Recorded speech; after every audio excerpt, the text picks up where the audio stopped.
Je fais cette vidéo pratiquement à chaud puisque aujourd'hui je vais vous parler de quelque chose qui s'est passé pas plus tard qu'hier et on va regarder ensemble, je vais voir avec un petit peu de recul justement comment est-ce qu'on peut réagir, comment est-ce que j'ai réagi dans ce moment-là.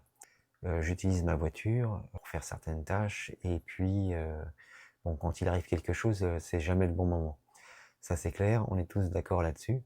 Mais concrètement, voilà, j'ai reculé et j'ai arraché mon rétroviseur. Comme tout le monde, je pense que j'ai commencé à mal réagir, parce que c'est toujours des dépenses en plus, c'est jamais le bon moment, encore une fois. On regarde toujours les choses comme si c'était d'ailleurs le pire moment, mais en y réfléchissant après à tête reposée, est-ce qu'il y a un bon moment pour ça? Je ne sais pas. Toujours est-il que j'ai cassé ce rétroviseur, j'ai dû continuer, les tâches que j'avais à faire, et tout ça pour me dire qu'en fait, bah, peut-être que je m'étais précipité pour vraiment, peut-être une demi-seconde pour faire une bêtise comme ça. J'espérais gagner quoi? J'ai passé une bonne partie de la journée d'hier. J'avais ramassé tous les morceaux, espérant pouvoir les recoller. Donc j'ai vu que c'était assez compliqué, de remettre tout ça. J'étais pas sûr du tout du résultat.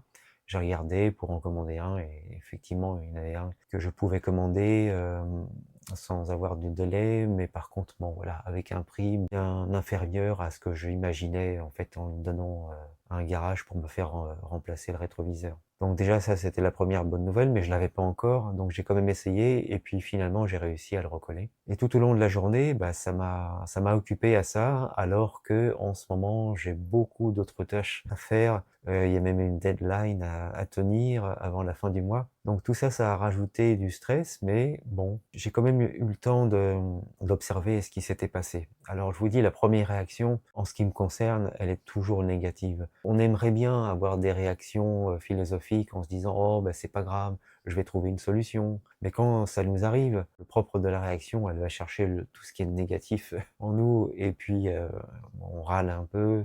Et puis après ça, bon, on peut pas rester énervé toute la journée, hein. Une fois qu'on est engagé sur la voie de la solution, on sait que ça va s'arranger.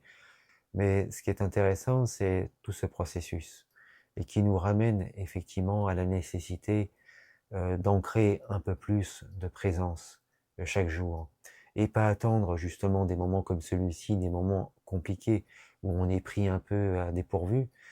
Je pense que c'est nécessaire d'installer de la sérénité au jour le jour. Déjà ne serait-ce que pour faire la différence.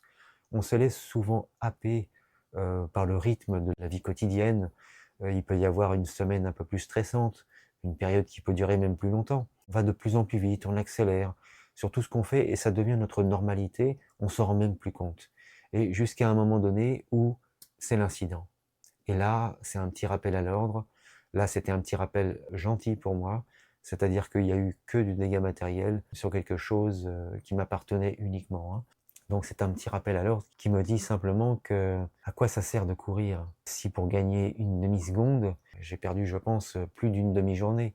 C'est si facile de se laisser happer par nos tâches quotidiennes, par une certaine urgence qui s'installe et qui devient notre normalité. S'il y a vraiment une urgence, c'est celle d'installer non seulement du bien-être, revenir au calme, apprendre à son corps à se relaxer, bon, c'est une bonne chose. Apprendre à observer aussi le fonctionnement de notre esprit.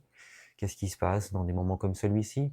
Aucune journée n'est la même que la veille. Il y a des jours, tout va bien se passer, on va s'asseoir, méditer. Si vous faites de la méditation ou autre chose, vous allez voir que votre journée va être peut-être agréable si vous êtes calme, si vous êtes bien disposé. Il y a des jours où vous serez pas bien disposé et tout ce que vous allez vivre dans cette journée va se compliquer forcément. Du fait de cette vision que l'on a, on va transformer la vision de tout ce qui nous arrive et on va avoir une influence sur les événements eux-mêmes. On va peut-être provoquer chez nous des maladresses, on va en suggérer aussi chez les autres. Je suis convaincu qu'on n'est pas des êtres isolés. On a vraiment une influence sur les autres. Pas forcément avec la parole et avec nos actions directes, mais si je suis énervé, même si je reste silencieux, il y a quelque chose qui me dit, et je l'ai souvent constaté, eh bien c'est comme si on émettait quelque chose autour de nous. Alors c'est vrai quand on n'est pas très bien, quand on a des, comment dire, des sentiments négatifs, des choses comme ça, quand on passe une mauvaise journée, mais heureusement, c'est vrai aussi quand on se sent bien, quand on a un certain niveau de bien-être, de calme et de paix en soi. Dans la prochaine vidéo, on va faire un exercice ensemble qui va nous aider simplement, justement, quand on est dans une de ces mauvaises journées. Comment faire? Juste pour regarder, observer, déjà profiter de ce qui se passe, pour comprendre comment est-ce que notre fonctionnement prend la main sur nous, comment est-ce qu'on arrive progressivement à être tout le temps dans l'urgence et à oublier la paix intérieure. Je vous dis bonne journée et à très bientôt. Donc dans 2 jours, cette vidéo va paraître. Très bonne journée à vous.